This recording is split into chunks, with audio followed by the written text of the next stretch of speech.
So what have I got for you this week? Well, we're going to have a look at the main pond. It's a good time after coming out of the cold spell in the UK, which many of you will be aware of and will have suffered, no doubt. We've come out of that now, a bit of a mild spell, which has been really nice. So it's a good time to get the covers off. Well, it's always a good time to get the covers off, but I haven't done it really close. If I'm in the pond balls, I've got an area where I can take the glass off and have a look, and I did last week, and there's a tail there. So in a moment we are going to go up to the main pond and hopefully see the fish, and it'll be a good opportunity to do a head count. Do a head count. Are all the fish there? If they're not, where are they? Where's the missing ones? Are there any dead ones? Are they looking healthy?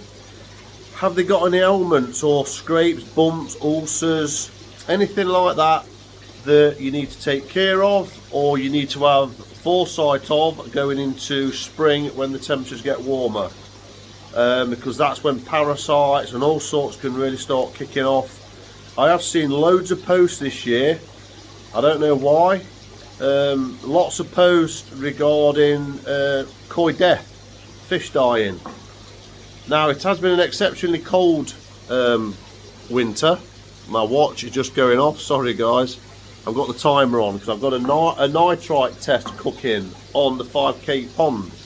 So we'll get to that right now so that don't overcook too much. We'll get to the main pond, we'll discuss pond temperature. I just want to conclude that with the fish deaths. I see a lot of people still having problems with fluke, costia and the like. I've had no problems for a couple of years now. I think it was about 2.5, 3 years or 3 seasons ago. This going into the 3rd season soon. That I had problems, and I treated for fluke. But I've seen loads of people with problems. So I'm not going to go into that. That's probably for another video. Koi treatments and things like that. So we'll have a check on them, see if there's any problems. I've had a quick look. I had a bit of a drama with a pane of glass last week when it was really windy. So on that note, I'll spin you around. I won't spin you around, I'll just turn round. You will see a little bit of an intro with the koi. Well, I might turn it around. See a bit of an intro with the koi. They are looking really good. They are still getting only 1 feed a day, but not on the feeder. I'm manually feeding them. I didn't come in here yesterday, so they didn't get fed. Water temperature is currently 12.4, and that's a minimum that it's been because it's obviously gone mild, which is great stuff for us. So nitrite. So this nitrite test is the nitrite that's linked to the moving bed and the pond. And I could tell straight away that this was almost like a real nice aqua blue. When I first put the drops in, lovely aqua blue, and I knew it was going to be a good result, and there you go. That is absolutely perfect. Could not be any better. Lovely aqua blue. Not a sign of nitrite. So what does that tell me? Well, obviously, yeah, the load isn't there. I know that. But whatever load is there, because the fish is they still excrete waste. So the pod, and obviously the bio bed, which we'll have a quick peek in. Water temperature now at the moment. Water temperature. Greenhouse temperature is 14 degrees. This, guys, is doing absolutely amazing. Untouchable at the minute. Again, a bit of a spot there in that corner, but I'm not. It's an handful of media. I'm not worrying about it. And it is what we say, cooking nicely. Now, just because the nitrite is now reading 0, that doesn't mean that the media is populated with lots of beneficial bacteria, because it's not. It's only built up to what the pond, is demanding, which is not a lot at the moment. So I've unfed them today. Like I say, the water temperature in here is 12.4. So I've got Saki balance. So I've just thrown a bit of that in. I say, you know, a good palmful, and they have literally gobbled it all up. They've literally had it in 5 minutes. So they could take more. And the pond will probably take more. The media will probably take more. So now I don't want to rush it.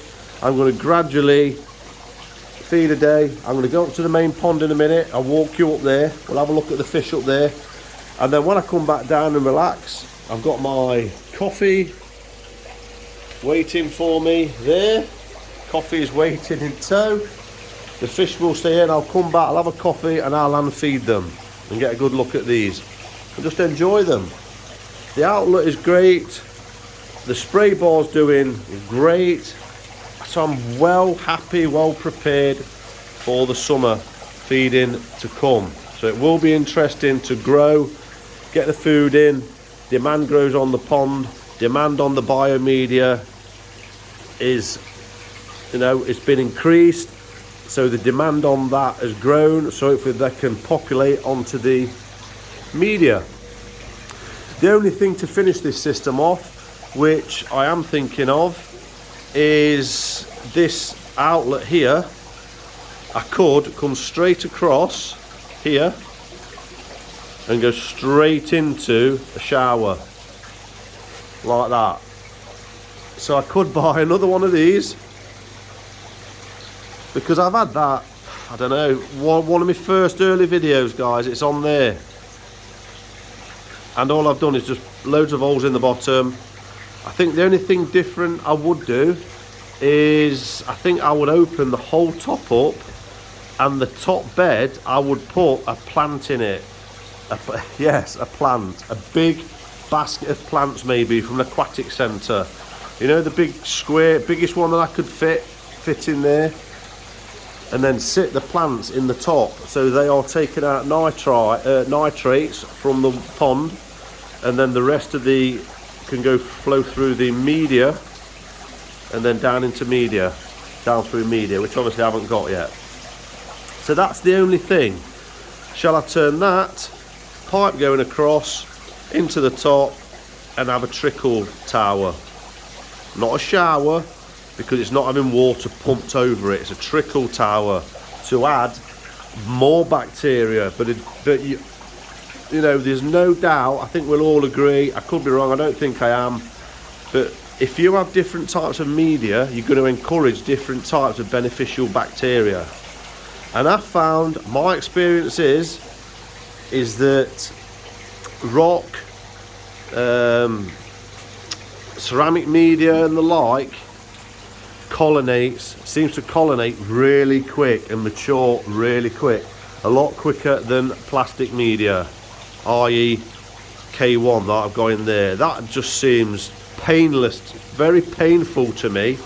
I crashed that over summer when I did this pond last summer autumn, when I did this, and that was sat stud for, even though it was mature, it was sat stud for say 4 days. When I rebooted it, I had nothing but nitrite problems. And I've had nothing but nitrite problems. I say problems, up and downs, up and downs. I've not had, this is the first time I think I can remember a good, clear zero.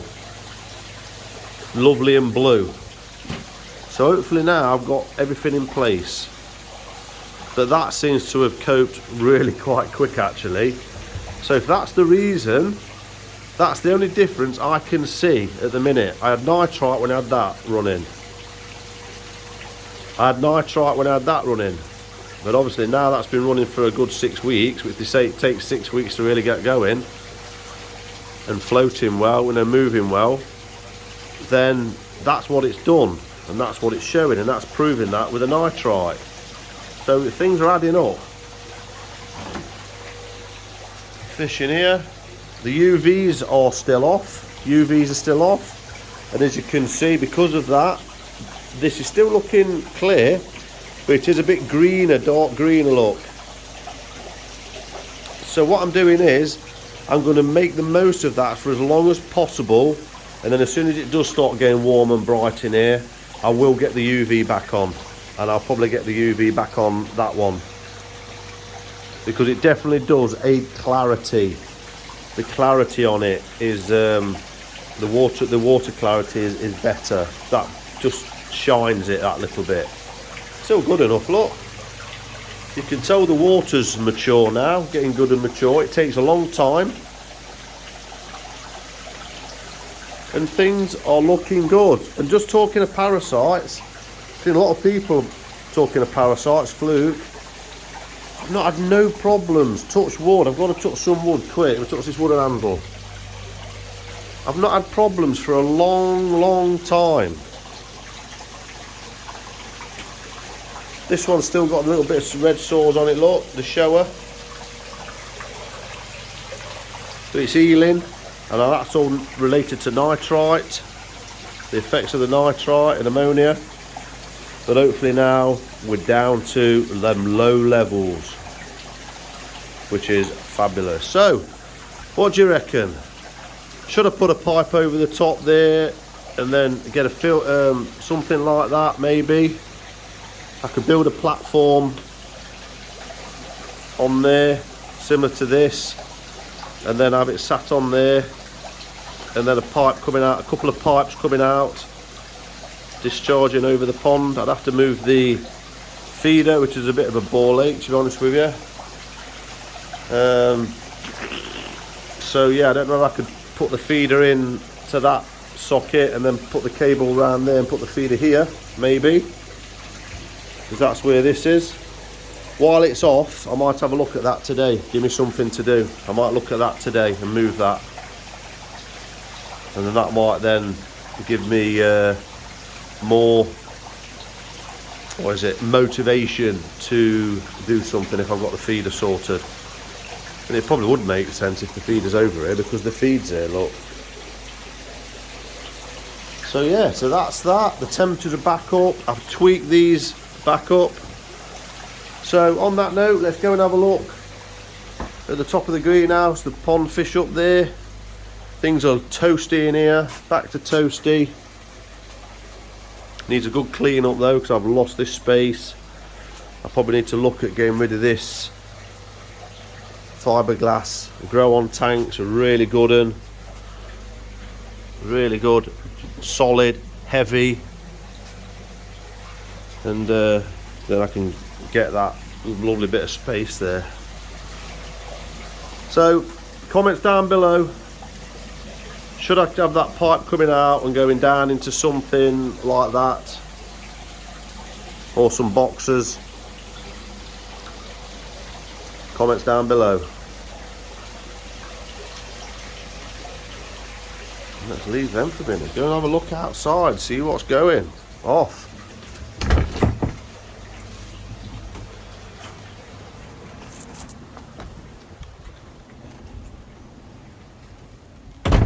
The bees have had a tough year this year, that is for sure. I've lost 2 colonies, 50% loss. The wind's been a nightmare. It all needs tidying up out here. I've had to repair the greenhouse from HA6.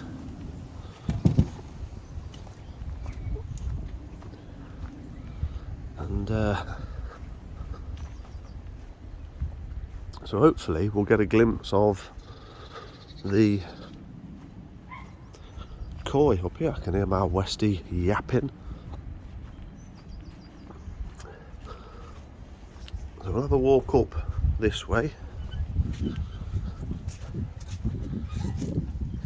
There you go, the lilies I've noticed are waking up. These aren't waking up that much yet. The zebra grass, whatever it is, has absolutely collapsed. But yeah. Well, it's mild, let's have a look. Yeah, so let me just tell the story. So, quick one. So last week it was really windy. I took this off last Saturday. It's now, oh sorry, it's now the Saturday the 27th of January. So what I did, I took the pane of glass off. There was 2. me see the fish. Excuse me. So there's the Goshki, there's the Hiyatsuri, there's the Beni Kikakurayu, there's the Koda Showa, Koda Goshki. I've seen my Chagoi, my big Chagoi in there, and I think that's pretty much it. So head count wise, I've seen them all. They're all moving, they all look happy. I think the Chagoi's got a little bit of a mark on it. Oh, and there's a Matsuba in there. The Matsuba, last year I treated its head and got like a bit of a fungusy thing going off. So I think that's still giving it some grief. But apart from that, magic. I've looked at the temperature, 3.5 minimum. I thought it was 5. There's the Matsuba. There, look. Coming into shot. There, and you can see, still got that, still something on its head. But apart from that, they are looking happy. There's Chagoi. There's the big Chag coming into shot now. There, look. Sorry, it's got a lot of glare.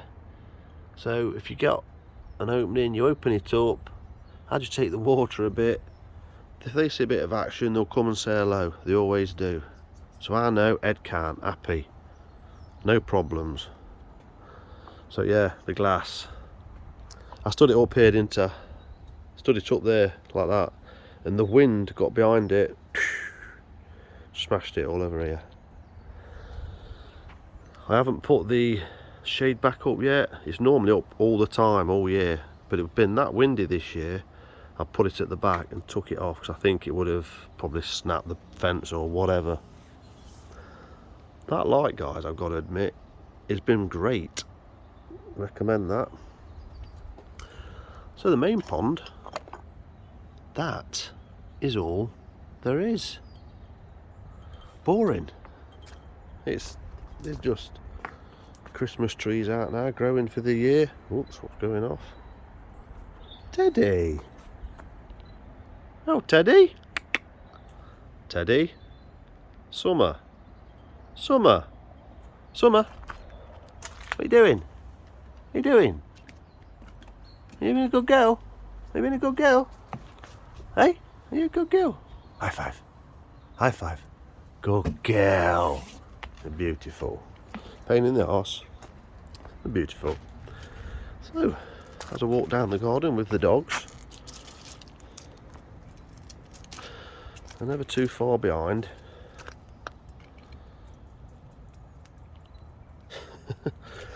Never too far behind. So that is it. That is another one. Sun is behind the clouds. I'm going to say it again, I go away next month. This time, in 1 month's time, I'm away. So, on that note, everybody. Oh, something else had popped into my mind yesterday.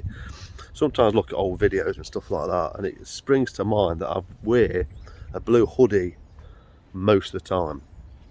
So I want to let you know, I've got two, and the reason I wear a blue hoodie all the time is because they're just my sling-on ones for the garden and stuff like that. And I never wear other than a t-shirt in the home. I never wear anything else apart from a t-shirt. T-shirt or a vest in the house. And so when I come out to the pond like I do today in the garden and it's cool and cold, I sling a hoodie on. I don't wear a coat because I'm in here. So I sling my blue hoodie on. I've got two. It just made me laugh. I just thought, I bet you think I'm a right scruffy sod, but it's not. It's just I've got two. I hang them on my conservatory door. When I walk out, sling one on, I'm away. So on that note, conclude this week's video. I'm just going to clean the filters again. It's Saturday. I come in here with coffee, do my thing, get some video up, show you how I'm getting on. Pod's getting cleaned. The pressure filter's getting cleaned. I'm going to contemplate, have a play about with that feeder, and I will probably move that. So on my next video, it will probably be moved. And have a coffee and enjoy these. So to conclude, have you caught my video? My video last week, Sakai Fish Farm video of the Tancho Sankey for Ricky Stoddart at Koi Wholesale. That's going to be a banger to look forward to. That is going to be absolutely incredible to watch progress. And I think I would be an idiot if I didn't take advantage of Koi Wholesale growing that for me for the season. So if they offer that, I think I will have to do it, because otherwise I'll probably be kicking myself thinking, what could it have achieved? I want to give it its maximum potential to achieve whatever it can achieve, whatever that may be. So hope you enjoyed that video. What do you think? It's a cracking fish, there's no doubt about that. Very high quality fish. Just got to grow it now, got to improve it, give it its best potential, try and help it maximise its best potential, and hopefully at the end of it keep it alive after a few years and have got a banging fish. But it's not easy, I know that. So if you like the video, please hit the like button. If you haven't subscribed already, please hit the subscribe button. And if you have subscribed, thank you very much for the support. It's much appreciated as always, and I'll see you on the next one.